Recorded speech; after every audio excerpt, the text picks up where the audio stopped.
La tribu exilió a su guerrero más fuerte por una enfermedad maldita. Mientras ese héroe se consumía con el veneno de la traición, la única esperanza para su vida era la curandera extranjera, que la tribu había tomado cautiva. La sanadora Elara arriesgó su vida para curar a un hombre maldito, mientras la chamana Zola, ardiendo en la venganza de un antiguo rencor, hacía todo lo posible para que fracasaran. ¿Prevalecería el amor o la fe ciega de la tribu? Kailen, el hijo predilecto y aspirante a jefe de la tribu del Sol, fue una vez el símbolo de la fuerza y el honor. La maldición de Kailen comenzó repentinamente hace un mes. El temblor que inició en sus manos durante una lucha se extendió rápidamente por su cuerpo, anulando su equilibrio y su habilidad para luchar. De ser un guerrero poderoso, se había convertido en una sombra débil y patética. Zola, la chamana de la tribu, declaró de inmediato esta condición como una maldición de los espíritus. Zola, atrayendo a su lado al hermano débil y celoso de Kellen, el príncipe Turi, había sentado las bases necesarias para derrocar a Kellen. La profecía de Zola fue: la maldición es contagiosa, o lo exiliamos, o toda la tribu morirá con él. Turi, envalentonado por las palabras de Zola, firmó la orden de exilio de Kellen. Kellen fue atado a su caballo favorito y conducido hacia el desierto. Esto no era un exilio, era una muerte lenta. Kellen luchaba contra el veneno que sentía en su mente y cuerpo, mientras sentía un profundo resentimiento hacia su pueblo que lo abandonaba. Justo cuando llegaban a las Rocas Rojas, fue testigo de otra escena cruel. La patrulla de la tribu arrastraba a una mujer curandera extranjera, de cabello rubio y ojos azules, atada con toscas cuerdas hacia el campamento, tomándola como cautiva. La mujer se llamaba Elara. Era una boticaria que había huido de un asentamiento cercano, buscando hierbas medicinales para una enfermedad que se extendía en su tribu. Los guerreros la consideraban una espía y una bruja. Kellen, con un último esfuerzo, giró la cabeza y sus ojos se clavaron en el cuerpo débil y tembloroso de la mujer extranjera. En los ojos de Elara no había miedo ni odio, solo un análisis agudo y puro, y compasión. En ese momento, un susurro se instaló en la mente de Kellen. Esto no era una maldición, era una enfermedad. Los guerreros abandonaron a Kellen en el desierto. Kellen, postrado en la desesperación, recordaba la última mirada de Elara y cómo la tribu la había tratado como una espía. Elara fue llevada al campamento principal de la tribu del Sol y encerrada en la tienda de un prisionero. La chamana Zola comenzó de inmediato a interrogar a Elara. El miedo de Zola era el conocimiento de Elara. Elara sabía que la condición de Kellen no era una maldición, sino un envenenamiento. Los síntomas de la enfermedad, temblores, debilidad, alucinaciones, coincidían perfectamente con el envenenamiento causado por un tipo de hongo venenoso que Elara conocía por los libros de medicina occidentales. Zola amenazó a Elara abiertamente. Si intentas faltar el respeto a la fe de la tribu con tus hierbas extranjeras, te quemaré en medio de esta hoguera. Recuerda, si intentas ayudar al maldito Kellen, compartirás su destino. A pesar de las amenazas, Elara sabía que el único medicamento capaz de neutralizar ese veneno era una planta rara que solo crecía en el bosque de las sombras, un lugar sagrado de la tribu al que nadie se atrevía a entrar. Elara se encontraba desesperada en su cautiverio, pero Zuri, el hermano del guerrero principal de Kellen, y un hombre leal, la observaba en silencio. Zuri creía en la injusticia que se había cometido con Kellen, pero temía el poder de Zola. Mientras tanto, Elara captaba extraños sonidos que venían de las fronteras de la tribu, el relincho de los caballos y el sonido de metales afilados de la tribu enemiga, la tribu buitre de las tierras salvajes. Elara se dio cuenta de que la defensa de la tribu se había debilitado con el exilio de Kellen. Si Kellen no se recuperaba, la tribu buitre los aniquilaría. Elara tomó una decisión arriesgada. A medianoche, cavando bajo la tierra de la tienda del prisionero, comenzó un plan de fuga silenciosa hacia el bosque de las sombras. Elara escapó con éxito por el túnel que cavó y se adentró en el bosque de las sombras. Este lugar, cubierto de un miedo tejido por la tribu, era en realidad una farmacia donde la vida florecía y se escondían los remedios. Con sus sentidos y el tacto sensible de sus dedos, encontró la planta rara que necesitaba. El antídoto requería un proceso peligroso para su preparación. Sin embargo, Elara fue capturada al regresar al campamento. Su captora fue Nila, la espía más leal de Zola. Nila vio las hierbas curativas en las manos de Elara y gritó triunfante. ¡Ahí está la prueba! Estaba recogiendo hierbas venenosas para matar a Kaelen. Voy a decírselo a Turi. Justo en ese momento, Zuri apareció detrás de Nila. Zuri se había dado cuenta de la fuga de Elara, pero había comprendido sus intenciones. Zuri sabía que Elara era una sanadora, y ya no podía tolerar la injusticia cometida contra Kaelen. Zuri forcejeó con Nila para neutralizarla, pero durante la lucha, el grito de Nila resonó en el campamento. «¡Vete!», gritó Zuri a Elara. «Ve a por Kaelen. Si no lo curas, Turi y Zola nos entregarán a la tribu buitre. Yo te abriré el camino». Zuri se sacrificó para impedir que Nila regresara al campamento.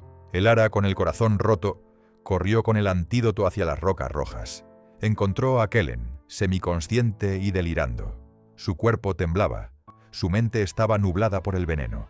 Elara tomó la decisión más arriesgada de todas. Forzó a Kellen a beber el antídoto que había preparado para neutralizar el veneno, arriesgando no solo la vida de un guerrero, sino el destino de una tribu. Para proteger a Kellen de los efectos mortales del veneno, Elara se arrojó sobre él, usando su propio cuerpo como escudo contra el frío y la muerte. Elara miró la sonrisa triunfante de Zola y la respiración cada vez más débil de Kaelen. No tenía otra opción. «Iré», dijo con voz decidida. «Pero si regreso y Kaelen se recupera, las mentiras de Zola también serán juzgadas frente a la tribu». Zola, aunque enfurecida por la audaz respuesta, aceptó con burla, sabiendo que era un suicidio ir a ese río infestado de cocodrilos. Baruti, el guerrero de mayor confianza de Kaelen, le dio en secreto a Elara una daga y una cuerda resistente. «Que los espíritus te acompañen, pequeña curandera», susurró. «Pero los hombres de Zola también irán contigo». Elara era consciente del peligro. Zola querría garantizar su muerte accidental. Cuando llegó a la orilla del río, la luz de la luna hacía brillar esos ojos siniestros sobre el agua. Los cocodrilos. Recordó las notas del diario de su padre. Los cocodrilos cazan de noche, pero son sensibles al sonido y al movimiento brusco. Elara podía ver las enredaderas en la orilla opuesta, pero justo cuando se disponía a entrar en el agua, una flecha zumbó desde los arbustos detrás de ella y se clavó en el árbol a su lado. Dos de los guerreros de Zola estaban allí para silenciarla accidentalmente. Elara estaba atrapada, cocodrilos delante, asesinos detrás. Desesperada, recordó otro conocimiento que su padre le había enseñado. El fuego y el humo son las mejores armas de un cazador. Con el pedernal que le dio Baruti, prendió fuego a las hierbas secas de la orilla y al último polvo químico, potasio, que le quedaba de la bolsa de su padre. Las hierbas ardieron con una brillante llama violeta, extendiendo una densa nube de humo de olor acre hacia el río. Los cocodrilos, molestos por la luz y el olor repentinos, se retiraron a las profundidades. Los guerreros de Zola, por su parte, se detuvieron atemorizados ante esta magia. Elara aprovechó este momento de caos. Se lanzó a las frías aguas del río y empezó a nadar por su vida. Elara llegó a la orilla opuesta sin aliento. «¡Ayuda!», gritó. Su vida se había convertido en una carrera contra el tiempo. No podía perder ni un segundo. Reconoció de inmediato la enredadera de luz de luna. Sus pálidas hojas plateadas brillaban a la luz de la luna. Arrancó las raíces que necesitaba y se lanzó de nuevo al agua. Pero los guerreros de Zola se habían recuperado y la vieron en medio del río. Oklar etrafına yağmur gibi yağmaya başladı. Tam o sırada kabile tarafından bir savaş borusu duyuldu. Kailen'in sadık savaşçısı Baruti, Zola'nın adamlarının Elara'yı takip ettiğini reise bildirmiş ve bir kurtarma ekibi organize etmişti. Zola'nın adamları tuzağa düştüklerini anlayarak ormanın karanlığında kayboldular. Elara regresó a la tribu como una heroína, pero no había tiempo para celebraciones.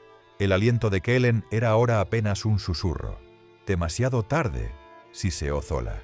«Los espíritus ya lo han llamado a su lado». Elara, ignorándola, machacó la raíz de la enredadera, la mezcló con agua hirviendo y aplicó el último paso del diario de su padre. Para neutralizar el veneno, añadió a la mezcla una gota de su propia sangre. Este no era parte de la ciencia, sino de una antigua leyenda que había oído de su madre: sangre dada con amor. Vertió la mezcla en los labios de Kaelen. Sanilleler dakikalara dönüştü. El cuerpo de Kaelen se convulsionó violentamente de repente. Sus ojos se pusieron en blanco. Zola gritó: «¿Lo veis? ¡Lo ha matado! ¡Es una asesina!». Sabashchilar Mudraklarn el Arayadorultu. Pero el cuerpo de Kellen se relajó de golpe. El violento temblor se había detenido. Respiró profundamente y abrió los ojos. Su fiebre había bajado. La nubosidad de sus ojos había desaparecido. Lo primero que vio fue el cabello rubio y los ojos azules de Elara, que lo miraba con lágrimas en los ojos. «Tú», susurró, «has vuelto». La tribu había presenciado un milagro. El rostro de Zola se contrajo de rabia y derrota. Elara solo había traído de vuelta al jefe, sino también la fe de la tribu en ella. Al día siguiente, Zola fue juzgada ante el consejo de la tribu. No solo se la acusó de abandonar al jefe a su suerte, sino también de intentar tender una emboscada a Elara. El propio jefe Kellen dirigió su juicio. A Zola se le quitaron todo su poder y sus títulos, y fue condenada a realizar las tareas más viles de la tribu. Ya no era una chamana, era una nadie. Kellen, después de que su juicio terminó, tomó la mano de Elara frente a toda la tribu. «Esta mujer», dijo, «era una extranjera a la que todos llamaban inútil y despreciaban, pero fue lo suficientemente valiente como para luchar contra nuestra ignorancia y lo suficientemente sabia como para salvarnos a todos. Cuando su conocimiento se una a nuestra tradición, nuestra tribu será invencible». Elara se quedó en la tribu. Ya no era una extranjera, sino la curandera más respetada de la tribu.